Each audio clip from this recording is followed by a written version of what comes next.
strips are pliers, and pliers for a wrench for a hammer, hammers everything else. It just don't seem to make much difference. I sure do like him, but he's hard. Okay, cool. Drinks are cold. That's good. That's good. The drinks It's are always cold. good. It's always good when you've got cold drinks. Awesome, man. Okay, tell me about the catch me up on the house situation. You all still moving? You looking at places? Yeah, we're still moving, still looking. Haven't bought anything yet. Okay. That's pretty much impossible. So there was one that we really, really liked. Yeah. And we're like, okay, so this is the one. We were going to make an offer on it before it got listed because our real estate agent told us about it before it even got listed. Yeah.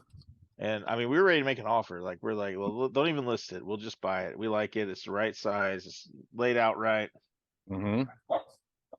And he you know, they wanted to list it and see if they get a better offer and all that kind of stuff, you know, because it seems like people think you're supposed to bid on their house. Like their offer, their request is a starting price, and they expect to go up from there. Right.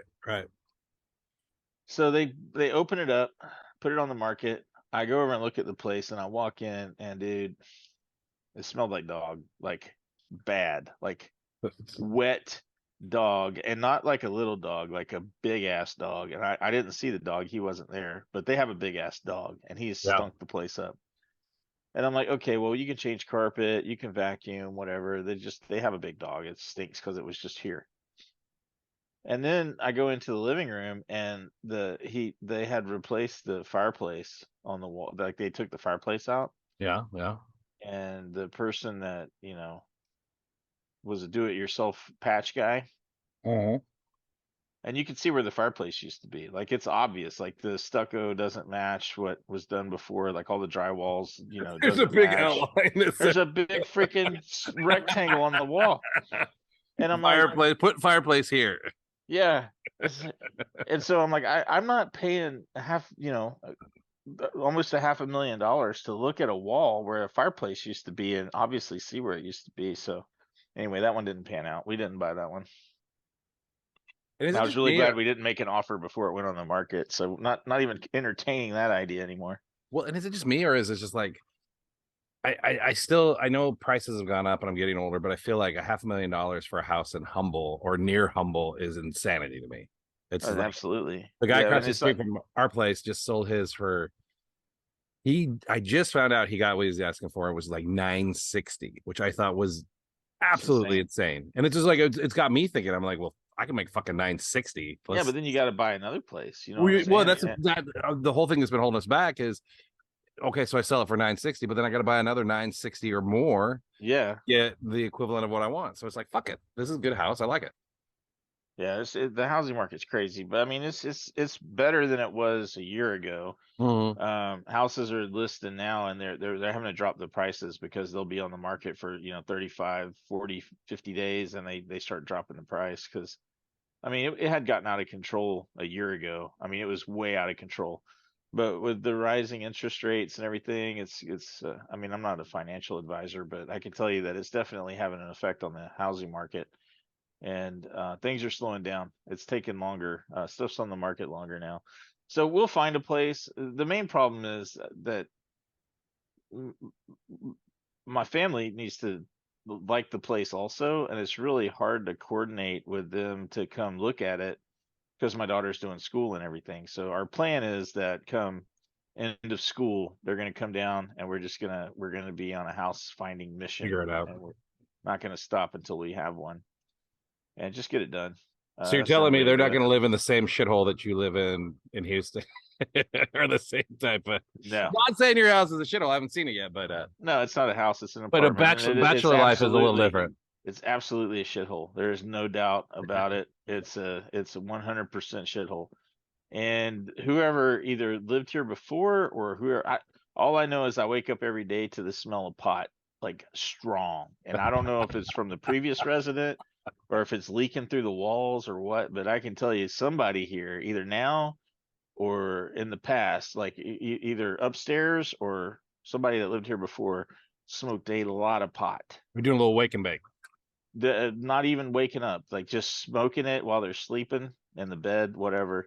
Because it's bad, dude. Like, they just got the they didn't machine just rolling. Yeah, they weren't getting any like Kush or like, some sort of fancy weed. They're smoking straight fucking skunk weed that they found like outside in the pile, like in the dog poop, which we have a lot of. We have a significant amount of dog poop in the apartment complex. They allow Really? animals here, which is nice. That's really, really fancy. And most everybody, it turns out, that lives in I wouldn't say low income housing apartment complex, but I'd say pretty close to that. Yeah. Turns out that apparently there's some sort of government program to help you secure a pit bull, because there's a lot of fucking pit bulls here. A lot of It's them. like, well, it's like when you move to Alaska, right? They give you your $1,500 for moving to Alaska. It's like you move to East Houston, and they give you, here's your complimentary pit bull. Yeah, they just give you a pit bull. I don't know where you pick them up at, but everybody's got one. Well, they're available. And they are. People are like, "Oh, pit bulls, they're so sweet," and they're crazy dogs, man. They kill people. They bite kids. True. They're vicious. True. Their owners can't control them because they're just little, like 75, 80 pounds or 100 pounds. I don't know how much they weigh, but muscle. They're just one big, well-tuned muscle, and their only desire is to bite and eat and kill and maim. I don't like them. I'm not a big fan. All the pit bull owners out there, God love you. Your dog sucks. It's a shitty dog. You need to get rid of that dog and get a real dog like a basset hound or a beagle or a bloodhound, something with big ears. To have a good dog, it has to have large floppy ears. That's a lot of people don't know that, but that's absolutely true. This is my Frenchie. She's the best, and she's got floppy ears. It's like they're not floppy, but they're giant, and they're like fucking radar screens. I'll bring her on. Your dog's pretty cool. I like Pika. Come here, girl. Pika's all right. Come here, girl. Come here. Come here. I forgot you were a dog owner as I was ranting on dog owners. I used to be a dog owner. She might have a little pity in her. Oh, look at that. Oh, yeah. That's not a vicious dog. Oh, she's so vicious. Hey, Pika. How are you? Oh, it's Uncle Lloyd. Oh, it's Uncle Lloyd. Uncle. All right. Anyway, yeah. Thanks, Pika. Guest appearance by Pika, everybody. That's her first call in. Yeah. She's a person, man. She didn't call. She's been doing that thing lately where dragging her butt on the carpet. My grandmother would say that dog's got worms, or she's just like, we just took her to get groomed too, where they're supposed to do all that stuff on their ass, and no, she's still drain their glands. That's a fun one. I'd hate to be that fucker who's got it. I did a lot of shit work in my day, but I would hate to be the fucker it's so bad. It's like, so bad. I gotta squeeze the glands on the asshole of a dog. Terrible. Oh, look at this. Brazil Nuts is tuning in. Really? Yeah, she would not eat out of the bowl. There he is. Look at this guy. Look at that. He's wearing an Under Armour shirt. There you go. That's how you know he's a real man. What's going on, Adam? You gotta dial in from the car because it's the only place as a, I can see your nipples, a grown man brother. you can get some Where fucking privacy. There's no screaming children or dogs or llamas or any nonsense in my background, and you've got an hour and a half before all that changes for us. So this guy has llamas. Like we just upgraded from PG to PG-13 to maybe NC-17. We're not sure yet. We'll find out. Not bad. Yeah. You got somebody in the passenger seat there. You've been driving. Is this a bait bus? What do we got going? There we go. All right. Don't drink and drive. That's what I do. We're not driving. We are politely parked in the driveway. Just like Dad used to do. Yep. When Dad used to get home quick and he wouldn't come in right away, he'd sit out there and you wonder, like, what's Dad doing? You know what he's doing? Trying not to kill anybody. That's what Dad's doing. Exactly. He's like, I'm not going to snap on y'all. Yeah. I used to walk out. Need an extra 5 minutes. I'll be right there. I used to walk out in the garage and he'd just be sitting there in a lawn chair and I'd be like, what the hell are you doing down here? He's like, I'm fine. Just watching it rain. Just watching it rain. It's all good. I'm like, well, come in at some point. I will. You see, that's the challenge. Is we've got to wedge ourselves into our child's life, where all we wanted was our parents' attention. Right. And the kids have already been robbed by the YouTubes. Yeah, that's right. The biggest struggle that I actually have to worry about. We talk about oil and gas all you want. Everybody talks about all the problems. Let's talk about how to be a man in the oil and gas business. There you go. Shit. There we go. Now there's a topic. What are you doing, homie? There's a topic. There you go. Let's talk about that. Because Let's it's not jump like right it's not like into the it. old days. It's not like It's the old not days easy, where, is it? where dad could disappear for 4.5 weeks and then come back and everything's just hunky dory. I remember my dad leaving in 1993 in April, and I didn't see him until Christmas, and it was perfectly okay with everybody. Yeah. Mom and Dad got along great. He had a great story to tell. He went to Columbia. We couldn't check on him. They wrote letters. I found out later, which was gay, but it was also kind of cool. Yeah. And that it was perfectly okay. And now if we miss a cell phone call during a podcast because it's going to go on the internet, what? Somebody's Do you going to have have a camera? You know what I'm saying? Are It's you so watching? weird. Were you watching me while I was calling in earlier? What the fuck is going on here? This guy's been spying on me. Shit! funny. I knew that I shouldn't have let him install WeChat on my phone. God No, mine damn would come home when he was back in the 80s. He'd go on. He was just a chain slinger back before he went back to school, and he'd come home he'd go 2 weeks on, 2 weeks off.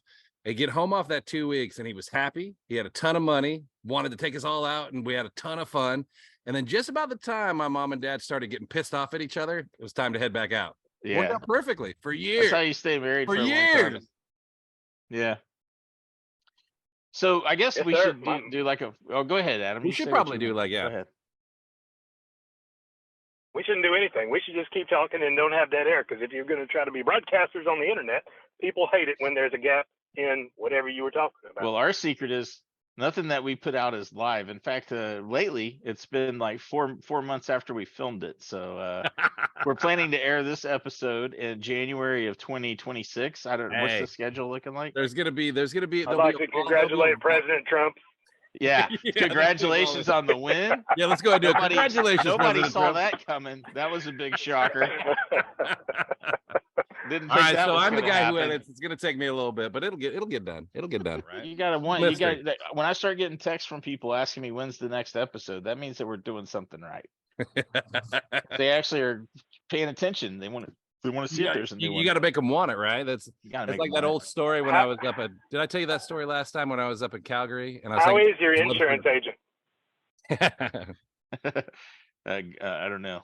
Did I tell you that Calgary story? No, the guys on the coil tube rig were coming home after this long time away. Yeah, you told that story already about jacking off on the side of the road. I got it. Yeah. Well, shit. We'll edit that one out. Yeah. Where's that? Let's all go to this snack bar. We need that for you and your fucking jacking off coil tubing guy story. Oh, Jesus fuck you! Why don't you bust out that air fryer joke again? What are you talking about? Adam, you have an air fryer? I do, sir. Yeah. How do you get the fucking grease hot? Jesus Christ! Fucking there you go. And Adam, you're the first laugh this fucker has gotten on that joke today. Here's the deal, man. We should talk about how I met you, Lloyd D. Fussell. Yeah, you know Lloyd was almost a stand-up comedian. No, almost. I was. What are you talking about?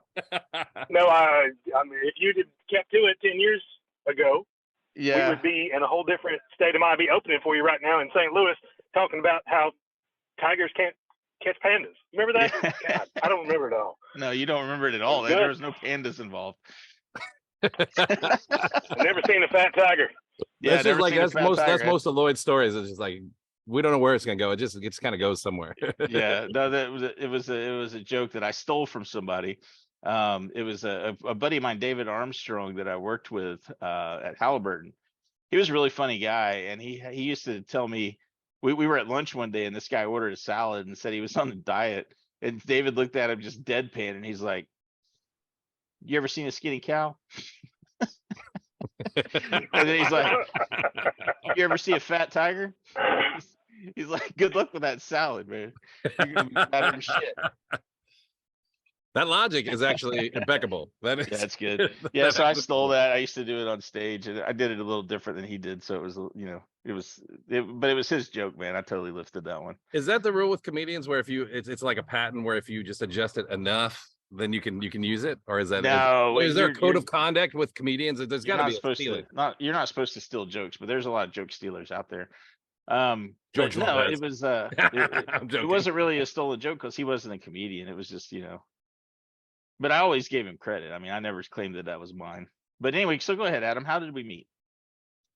Stolen Valor is what that's called, Lloyd E. Fussell. That's not what it's called at all. 2010, back the Arcoma is getting ready to take off.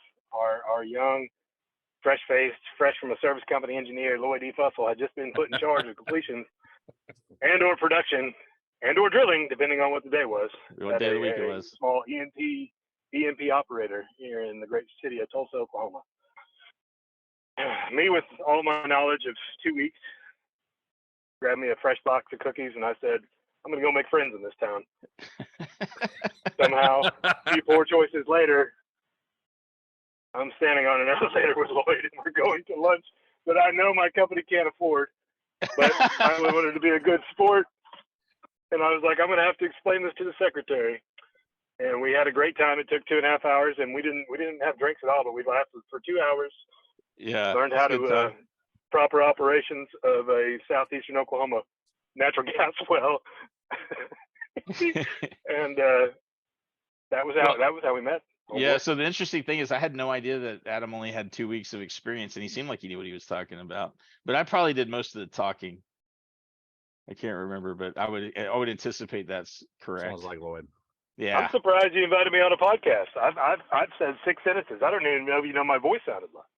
What are you talking about? Like, so I'm just he's full of messing with shit you. right I'm now. trying to get you. Yeah, he's trying to get me fired up because I'll tell you, I have a lot of friends. I know a lot of people. I've and a lot of people I consider to be associates, friendly associates. But this guy right here, Adam, I don't know what it is about this guy, but I would honestly say that he is probably I would count you as one of my best friends, Adam, if that makes you feel good. I don't know if it does or not, but yeah, I would That's say a tall Adam order. is one of my best friends. Well, I would reciprocate that because we complement each other well, and we've both been full of shit our whole lives. Yeah, So and it this turned guy out- laughs at my jokes, as demonstrated already with the air fryer. That one's been bombing for what, 6 weeks now. This And is we the first finally laugh. got a laugh. This is the first laugh we got. It's amazing. Yeah, I've been working on it But though. you It's got to getting better. see somebody who has to have the air fryer and appreciate it.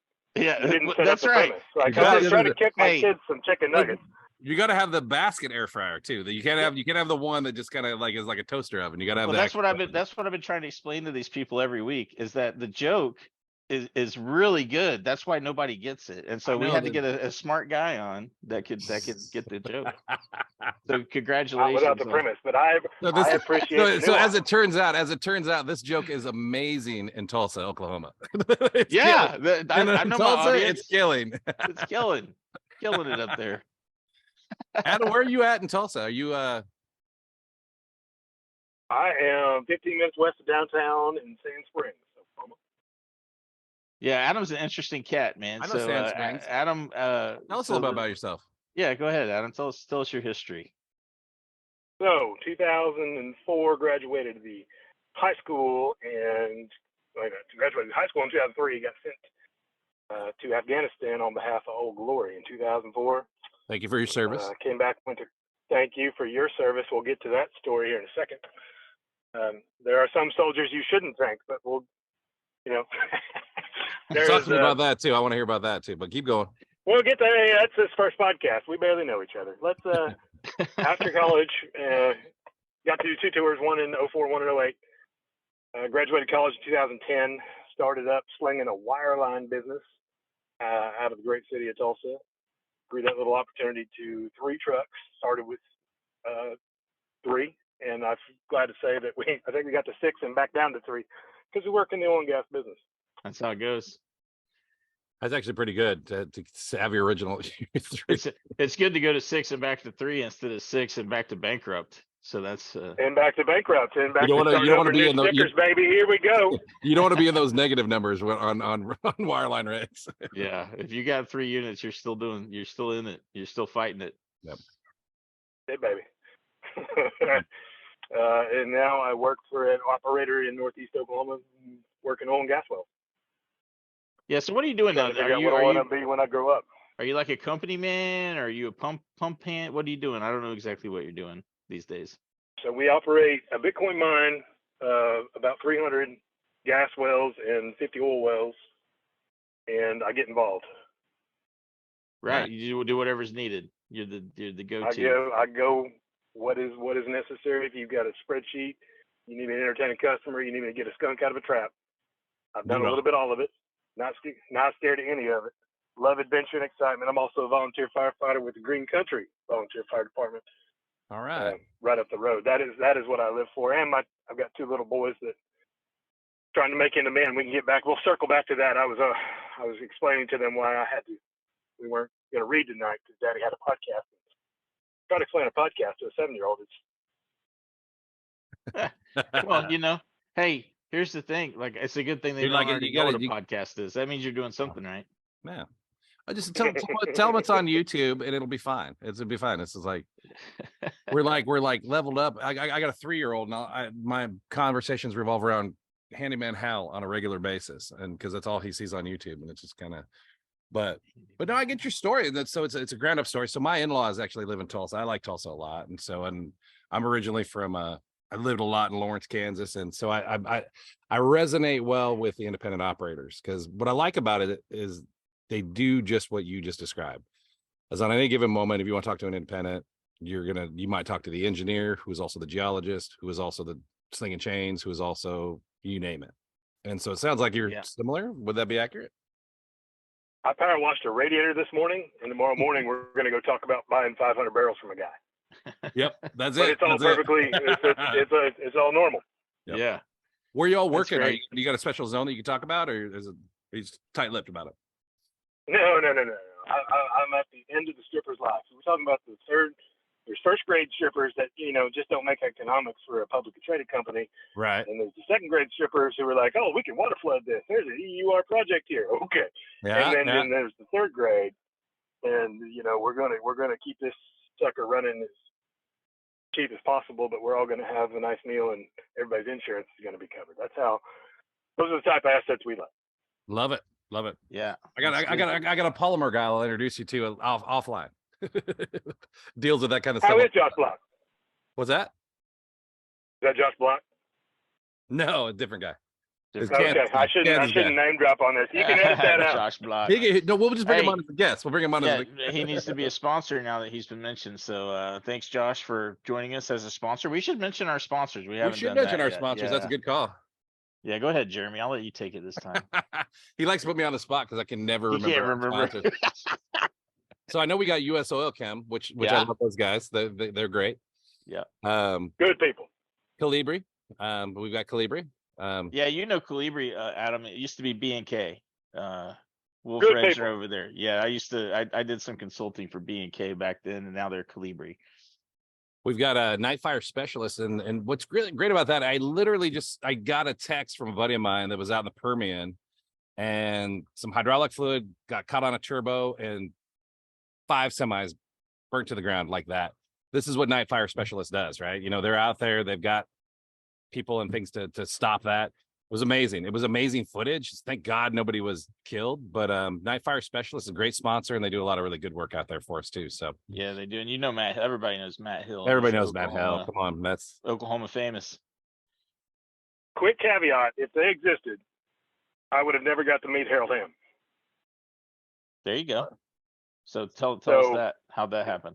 There was a very popular story back in 2014 where a hydraulic fracturing crew caught fire on a well during 5 o'clock news, a little bit west of Oklahoma City. Yep. Yeah. No worries, guys. 3 police helicopters are available with 4D HD cameras. So they did a few laps around our location while the big black smoke was going. It wasn't terribly handled, but the only way to contain a fracturing fire is to let it burn. Once the diesel and the tires are caught, you're not going to put that fire out with the amount of resources we had at the time. But anyway, about 4 hours later, I'm joining a buddy of mine, and sure enough, here comes 2 white pickups and a crew van, and we're like, oh, that's interesting.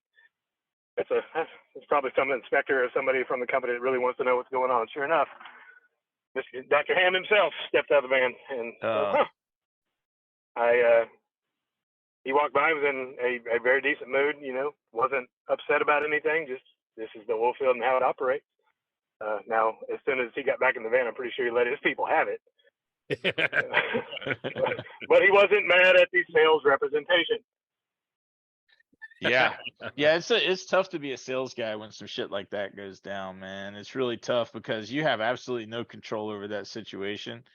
and you've got to convince that customer that that it's not going to happen again, and you have no way to actually prevent that from happening again unless you hire night fire. You have Unless you night are fire night fire. suppression specialist. That's right. That's right. They got solutions, man. They would that fleet would have never burnt down with their remote extinguisher, automated extinguisher system. Never You would really have can't Sure afford. wouldn't have. They put 8 bottles on it before it spread to the next pump. But once it caught the second pump on fire, hey guys, we'll see you guys at the muster point at the mouth location. Yeah, Any let's go questions? upwind.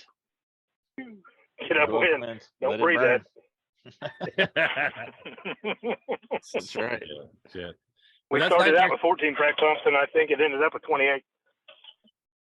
Wait, what? you pulled some more in to catch them on fire? What kind of insurance shit were you Nah, running over there? dang, what kind of night? I would never. That did not happen. In case All somebody important actually hears this, I am joking. I'm pulling crap out of my We face. started out with 14, ended up with 28. I love it. That's one way to make money. First frac fleet to ever pair profit. that's that's so accurate, man. Holy shit! The only way to make money with them is to burn them down. Oh, Sorry my about, I sorry would about not that noise, suggesting it guys. as a I'm model. yeah, I'm glad that didn't catch, man. I'm glad that didn't catch on. Protect that secret. I gotta apologize about that Anyway, you were background talking noise a about, little bit. I'm in Houston, so I get the ghetto choppers overhead about every 5 minutes. So that's if you hear a little background, that's what I'm saying. What's a ghetto chopper? Is that a drone? Is that a code name for a drone? No, that's a code name for the cops who are looking for the bad guys in my neighborhood I constantly. gotcha. Okay. And so they'll come over about every 10, 15 minutes. It's a nice area in Houston, but it just kind of gets a little rough. But Yeah, it sounds like you're en route to the bad area. You're on the helicopter path to the bad area. I'm on the helicopter path. So Adam was a military man. Tell us a little bit about that, man. That's an interesting story. You worked on a Patriot crew, right? I didn't work on the Patriot crew. So I was an indirect fire specialist.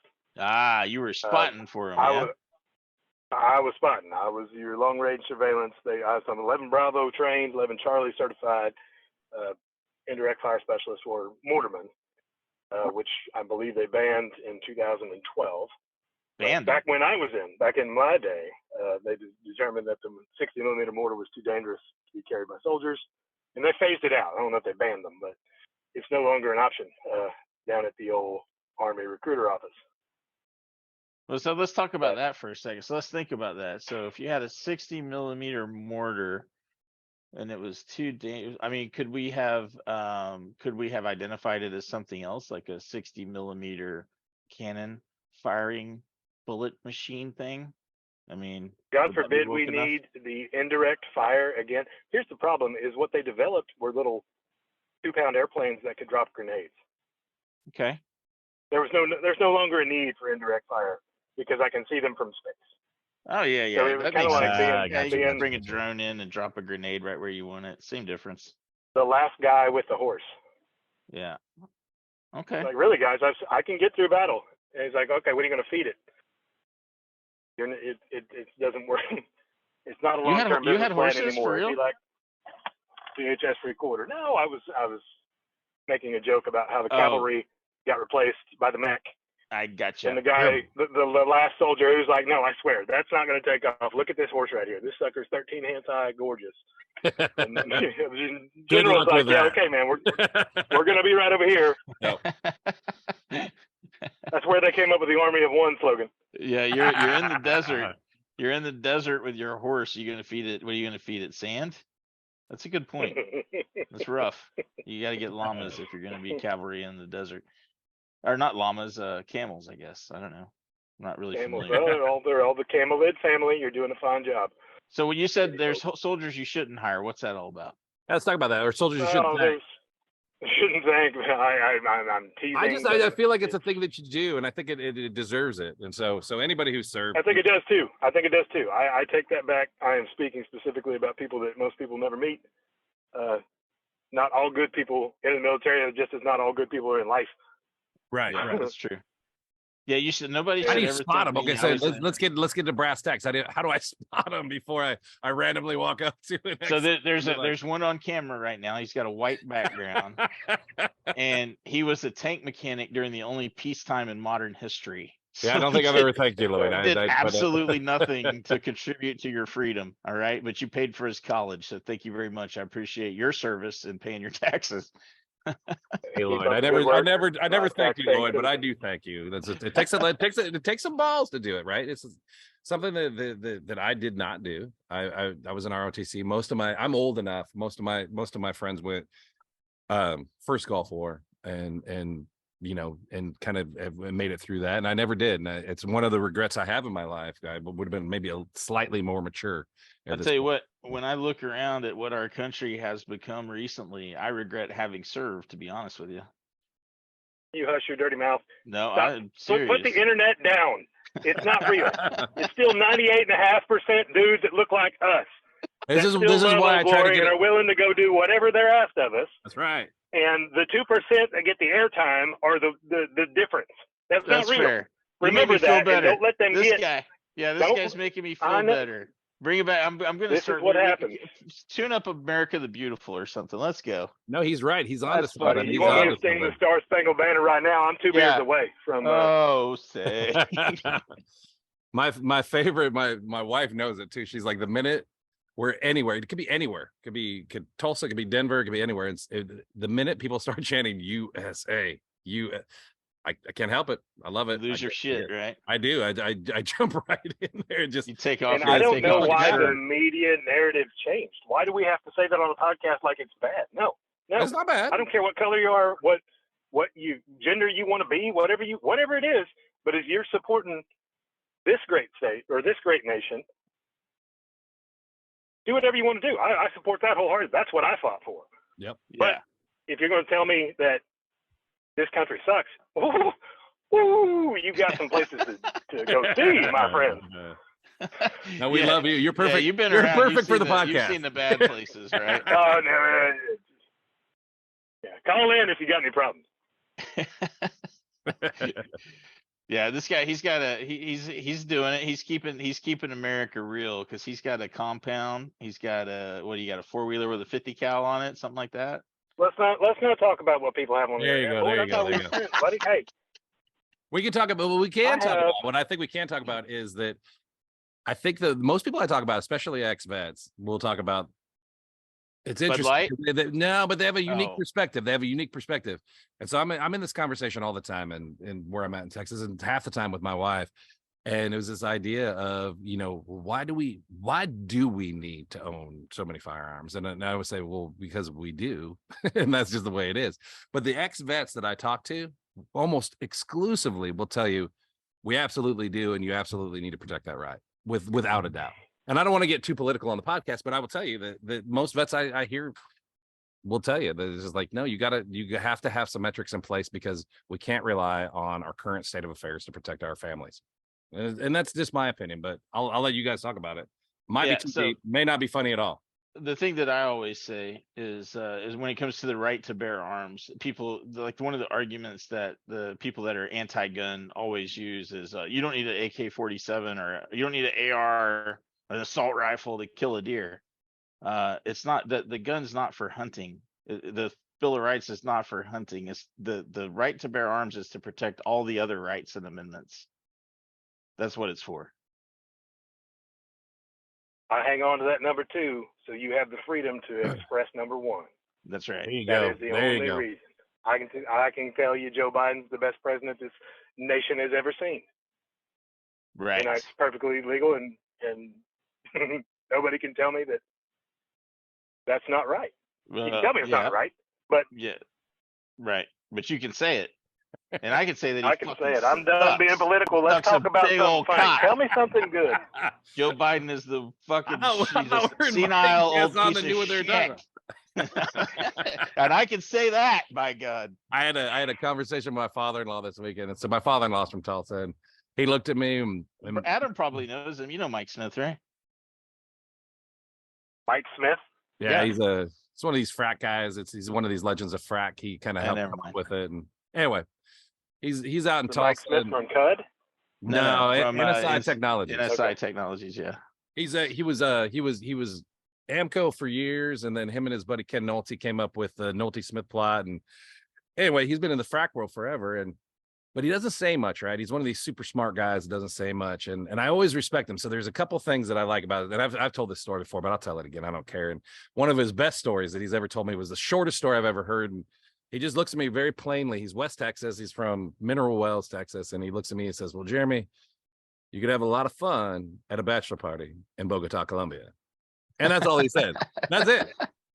Enough said. You don't have to say another word. I know all that story. But the other thing he said to me this last trip is, they're out here for Easter seeing the little guy.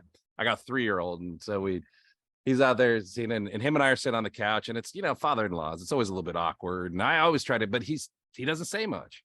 And he looks at me. He's like, "Well, Jeremy," he's like, "we're kind of fucked." And I was like, "All right, Mike, what's going on?" He's like, "Well," he's like, "it's looking like the only 2 votes we get are either Trump or Biden." He's like, "I don't know what this country's gonna do." I looked at him, I was like, "Well, I know what I'm gonna do." I don't know about you, but smart guy, but it's just like, it's politics is shit. And so politics is shit. It's all fake. It's all rigged. It's bullshit. One of the things I did tell him though is, like, they're talking about, we got this conversation about, I'm a proud gun owner, and I don't mind admitting, I won't go into too much detail, but I'm a supporter and I'm an enthusiast. And one of the conversations I constantly get in is like, Mike's, he's this kind of, he's a baby boomer generation, right? And so we start talking about, well, AR versus rifle. And I'm just like, well, let's look at, like, what was it, UT in '69, and where the guy on the clock tower starts shooting with a deer rifle. It's the same idea. And it's just like, you can get rid of ARs. I still don't believe it's the weapon. It's the mentality. Now, what the fuck is going on with the mentality? I don't know. But, it's like you go over to the UK and London, and they have a huge stabbing problem because they don't have the guns to shoot each other with. So they stab each other. So it's the same. Run it's people like, over it's with the same fucking bullshit. It's just like, you're just putting a label on it. And so there was, what was it, Chicago, where that dude drove through the crowd in the car? I mean, it's the same thing. So if I want to The problem is we know about all of it now. Yeah. And it's on our access in our pocket instantaneously. Yeah. And then it's praised, and these people are supported and heralded as, on a certain part of the population, thinks they did the right thing. And that is something that we are not going to be able to fix until we talk about the mental health crisis in the United States. I could not be more pro marijuana. That is one thing I want to put out there publicly. From a veteran that has PTSD or has recovered from PTSD. We've had a pro marijuana guy on the show before. Oklahoma boy too. Oklahoma boy too. I'm the first one. Yeah. Well, you're the first legit one. Let's just say you're the first. The first guy was kind of a goofball. 2020, there were no jobs. In 2020, oh buddy, you're about to meet goofball. In 2020, there were no jobs. The dispensaries were about the only ones hiring. For quickly paid, and I didn't know what else to do. I was out of unemployment. The oil and gas industry hadn't come back. We were barely trekking along. Everybody, I know more realtors and insurance brokers than one person will ever need in a lifetime. That's where everybody went. That's where they fled. That's what they had to do. So the other option was marijuana, and I didn't try it until I was 31 years old, and it was the best. I didn't know what my brain was capable of without it. And I think there shouldn't be demonized. It's come a long way since whatever you experienced the last time you had it. Everybody's got a bad opinion of it, did it wrong. Or was sold something that was not. You need expectations, you need guided counseling, and we could solve a lot of issues. Yeah, there you go. So you sold some bat shit for a while, right? Is that what it was? That guano, yes, sir. I believe that's called guano. Yeah, that's right. That's what some people call it. So, if you want an all-natural soil and you want to try to get your nitrogen up, bat guano is the most nitrogen-dense fertilizer available on the market in mass quantity to make a good living soil. Where do you get that? Do you just hover around caves and shit? The bat guano comes from Austin, Texas. No shit. Oh, from the fucking. Yeah, it's bat. star sign IT crazy. That was the sticker on the bag. I forget the name of the company. It may be batshit crazy. Yeah, that makes sense. But just a bunch how do of they, so yeah, let me just, ask you this. So I've just been a bunch there. of fucking hippies sitting under that bridge collecting guano. Yeah, is that what they do? They day just out. park a boat under it and catch it as it falls out from under the bridge, or do they scrape the bridge down? How do they get it? there are some young indigenous people that Hippies. industrious people that decided to go down there and realize there was a market. Everywhere, every other country in the world realizes a market. We look down on them because we haven't had to live that life. But truth be told, they're the reason that marijuana moved from the 28% to the 35% THC by volume, and we owe those guys a debt of gratitude. No shit. Nice. Interesting. Nice. Yes, sir. So they actually clean it out from. So I'm still confused. So do they catch it as it falls? Argue from the with me in the comments. So, It'll just be me, Lloyd, and you. but I'm not giving up on this. I want to find out how they get the bat shit. Do they catch it in a boat? Do they scrape it out of the bridge, or do they clean it off? Because at the ends of the bridge, like at the edge of the river, there's bank there that has some poop on it. But mostly it falls into the river. So how do they get it out of the river? Don't get me lying to you, brother. I know it's processed, and I know Okay. it's very, very expensive for a 50-pound sack, but I think that it's not. They're in Austin, but that may be a shell company that's using child labor in South America. I don't know. Okay, perfect. But That makes it's a lot of guano sense. out of an Austin distributor. Yeah, that makes a lot of sense because I've been down to the bridge and I've had some high quality nitrogen dropped right on me. I don't know if I you've thought your hair ever. looked thicker. No, well, it doesn't smell great. It smells like cat piss. But we went talking down about there your and hair? decided to Or Huh? guano. the guano. It smells like, Okay. it I thought smells you were like talking cat about. piss. We went to Austin and we decided to take a kayak trip up to watch the bats take off. Right, that The old sounded exciting. Colorado River. Yeah, and I'm fat.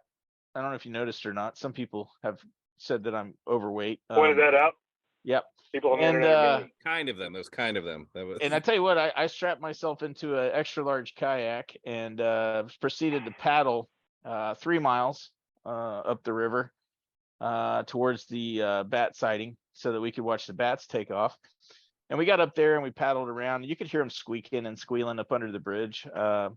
And our guide, led us up above the bridge there, and we chatted for a little bit.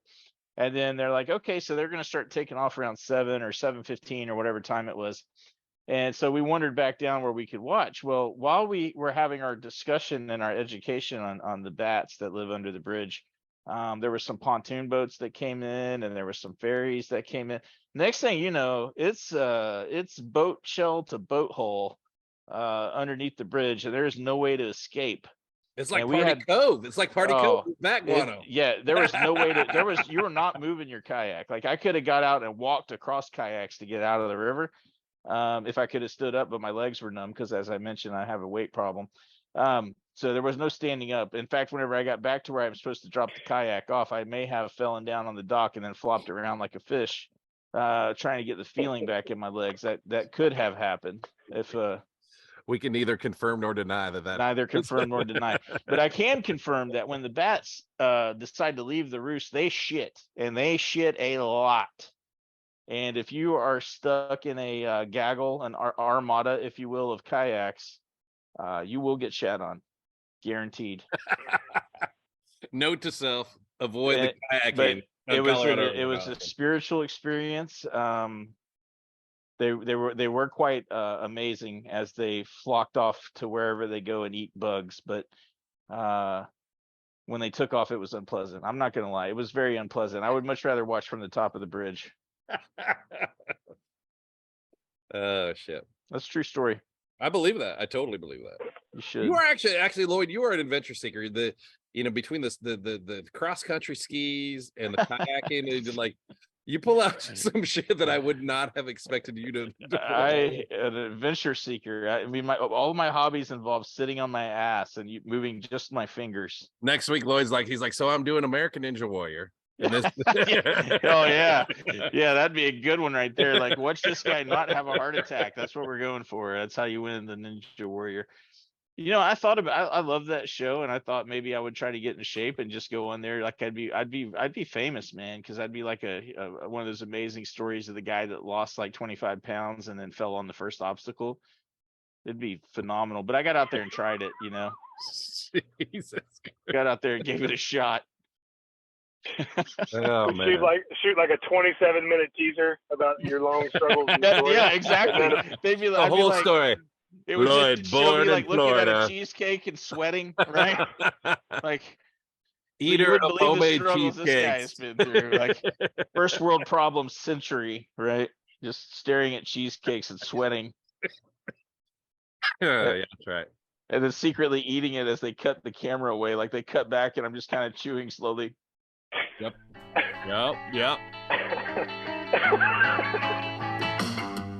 Hey!